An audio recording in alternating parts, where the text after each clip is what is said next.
नमस्कार दोस्तों, स्वागत है आपका आज के कार्यक्रम में मेरी आवाज़ सुनो।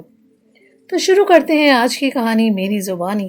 ये कहानी है भारत की लोक कथाएं नीला सुब्रमण्यम की। कई वर्ष पहले एक घने जंगल में 4 चोर रहते थे। चुराया हुआ धन वे एक साधारण से बर्तन में रखते थे, लेकिन उसकी हिफाजत जी जान से भी ज्यादा करते थे। कुछ अरसे बाद उनका मन चोरी चकारी से ऊब गया। मैं तो इस ऐसी जिंदगी से तंग आ गया हूँ। हमें हमेशा चौकन्ना रहना पड़ता है, वरना हम पकड़े भी तो जा सकते हैं। एक ने अपना दुखड़ा रोया। हाँ भाई, मैं भी चाहता हूँ कि हम लोग एक शांत सच्ची जिंदगी जिए। दूसरे चोर ने भी हाँ में हाँ मिलाई। बहुत अच्छा, हम जंगल छोड़कर किसी ऐसे शहर चलते हैं जहाँ हमें कोई न जानता हो। शायद कोई साफ सुथरा काम या धंधा ही हाथ लग जाए। तीसरा बोला। तीनों चोरों को तो यह सुझाव पसंद आया और उन्होंने तय कर लिया कि वे जंगल छोड़ देंगे।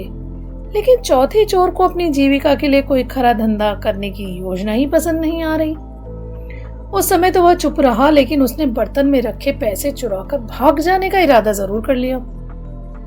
वह सही मौके का इंतजार करने लगा। चोर एक शहर पहुंचे और वहां एक धर्मशाला छत्रम में रुक गए। उनमें से 2 शहर के बारे में बहुत कुछ जानकारी हासिल करना चाहते थे, इसलिए निकल पड़े।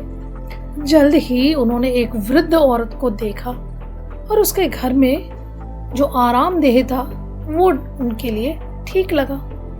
दोनों लौटकर अपने साथियों से वृद्धा के घर जाकर उसके आरामदेह का जिक्र किया, तो वे भी सहमत हो गए और चारों चोर उस घर के लिए निकल पड़े। हम चारों व्यापारी हैं, एक चोर बोला, और इस शहर में कुछ काम धंधा शुरू करना चाहते हैं। हमें आपका आरामदेह, आपका घर पसंद आया और इसके लिए कुछ कमरे किराए पर लेना चाहते हैं। अब हम जब तक यहाँ रहेंगे आपको अच्छा किराया देते रहेंगे। दूसरा बोला। बुढ़िया बहुत खुश हुई और उसने अपने मेहमानों की खूब खातिरदारी की। आप यहाँ जब तक चाहें रह सकते हैं। वह बहुत प्रसन्न हुई, क्योंकि उसे तो अब अच्छे किराएदार मिल गए थे। चारों चोर पता लगा चुके थे कि वह बहुत नेक और सच्ची औरत है, जिसे पराई दौलत का लालच नहीं है। इसीलिए उन्होंने अपना पैसों से भरा बर्तन बुढ़िया को संभालने के लिए दे दिया। कृपया इस बर्तन को ध्यान से रखिए, एक ही शर्त है, इसे देना तभी जब हम चारों साथ में इसे मांगने आए। ठीक है, बुढ़िया ने बर्तन लेते हुए कहा। वह अपने घर के पिछवाड़े गई और देखने लगी कि कोई देख तो नहीं रहा। जब उसे तसल्ली हो गई तो उसने जमीन खोदकर उसमें बर्तन डाला और मिट्टी से ढक दिया।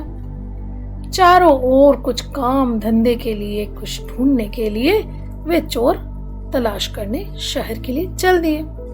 जल्द ही वे काफी थक गए और बुढ़िया के घर से कुछ ही दूरी पर खड़े वट वृक्ष के नीचे बैठकर सुस्ताने लगे। तभी एक औरत लस्सी बेचती हुई वहां से निकली। चारों ने थोड़ी लस्सी खरीदने का निश्चय किया। लस्सी बहुत स्वादिष्ट थी। उन्होंने सोचा कि दोपहर के भोजन के साथ पीने के लिए थोड़ी लस्सी भी ले ली जाए। पर 3 चोर तो बहुत थक गए थे। लस्सी डालने के लिए बुढ़िया के घर से बर्तन लाने की हिम्मत किसी में नहीं थी। चौथा चोर, जो इसी घड़ी के इंतजार में था, झट से जाने के लिए तैयार हो गया। वह बुढ़िया के घर पहुंचकर बोला, मुझे मेरे साथियों ने बर्तन लाने के लिए भेजा है, लेकिन मैं तो ये बर्तन तभी दूंगी जब तुम चारों इकट्ठे आओगे। वह मना करती हुई बोली।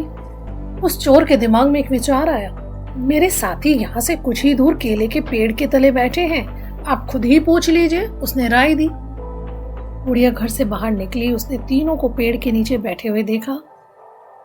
क्या आपने अपने दोस्त को बर्तन लाने भेजा है? वह चिल्लाई। हाँ जी, कृपया उसे दे दीजिए, तीनों चोरों ने जवाब दिया। बुढ़िया ने सोचा कि उन्होंने अपना बर्तन किसी कार्य हेतु चाहिए होगा, तो उन्होंने अपने विश्वसनीय साथी को भेजा है। उस चोर को फावड़ा देती हुई बोली, जाओ पिछवाड़े से खोदकर बर्तन निकाल ले। इतना कहकर वह अपने घर के कामों में उलझ गई। चोर ने बर्तन निकाला और चुपके से पिछले दरवाजे से भाग खड़ा हुआ। इस बीच उसके दोस्त चिंतित हो रहे थे। काफी वक्त बीत चुका था, साथी का कुछ पता ही नहीं। तीनों बुढ़िया के घर गए। हमने अपना साथी एक बर्तन लाने भेजा था, वह कहाँ है? उन्होंने पूछा। मैंने तो बहुत पहले ही उसे बर्तन खोदने के लिए कुदाली दे दी। उसने आपको बर्तन नहीं दिया? बुढ़िया हैरानी से बोली। तीनों चोर समझ गए कि उनके साथी ने उन्हें धोखा दे दिया। हमने आपको कहा था कि बर्तन तभी देना जब हम चारों आपके पास आए। आपने हमारी बात नहीं मानी ना। हमें लगता है हमारे साथी ने आपके साथ मिलकर हमारा पैसा हथियाने का षड्यंत्र रचा लिया। बुढ़िया बहुत दुखी हुई। वे तीनों उसे शहर के न्यायाधीश के पास ले गए और उसकी शिकायत की। न्यायाधीश ने फैसला दिया कि बुढ़िया की लापरवाही की वजह से तीनों का नुकसान हुआ है, इसीलिए सारा हर्जाना अब बुढ़िया को ही भरना होगा। बुढ़िया रोती हुई लौट रही थी। इसी बीच राजा और उसका मंत्री वेश बदलकर अपनी प्रजा की परेशानियां जानने के लिए शहर के दौरे पर थे। इस बात का किसी को भी पता नहीं था। बुढ़िया को देखकर वे रुक गए और उसके रोने का कारण पूछने लगे। उसी समय आसपास और भी लड़के खेल रहे थे, वो भी आ गए। बुढ़िया की दुख भरी कहानी उन्होंने भी सुनी। भगवान करे उन तीनों को तुम्हारे साथ ऐसा सुलूक करने की सजा मिले। एक बालक जिसका नाम रामन था वह बोला। यह सुनकर राजा और उसके मंत्री बहुत हैरान हुए। उन्होंने रामन से पूछा कि क्या इस मामले में तुम कोई फैसला कर सकते हो। रामन ने आत्मविश्वास के साथ सिर हिलाया और कहा कि हाँ, मैं अपना फैसला कर सकता हूँ, लेकिन राज दरबार में ही सुनाऊंगा। अगले दिन महल में दरबार लगाया गया। अब दरबार लगा, रामन न्यायाधीश के आसन पर बैठा था। उसने चोरों की कहानी सुनी। तुम्हारी शर्त यही थी ना कि बुढ़िया वह बर्तन तुम्हें तभी दे जब तुम चारों उसे लेने आओ। रामन के प्रश्न पर तीनों ने हामी भर दी। बहुत अच्छा, वह शर्त पूरी करने के लिए तैयार है, पर यहाँ तो तुम सिर्फ 3 हो। जाओ अपना चौथा साथी लेकर आओ जिससे शर्त पूरी की जा सके। रामन ने आदेश दिया। शाबाश, क्या फैसला दिया है। राजा ने रामन की भूरी भूरी प्रशंसा की। तुम छोटे हो पर समझदार हो।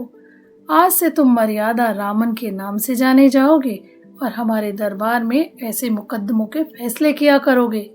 तो दोस्तों, सुना आपने, कई बार बड़ी से बड़ी समस्या का हल भी विद्वान और बुद्धिमान नहीं कर पाते, जबकि व्यवहार में रहते हुए छोटे से बालक ने भी इस बड़े से बड़े कार्य का फैसला कर डाला।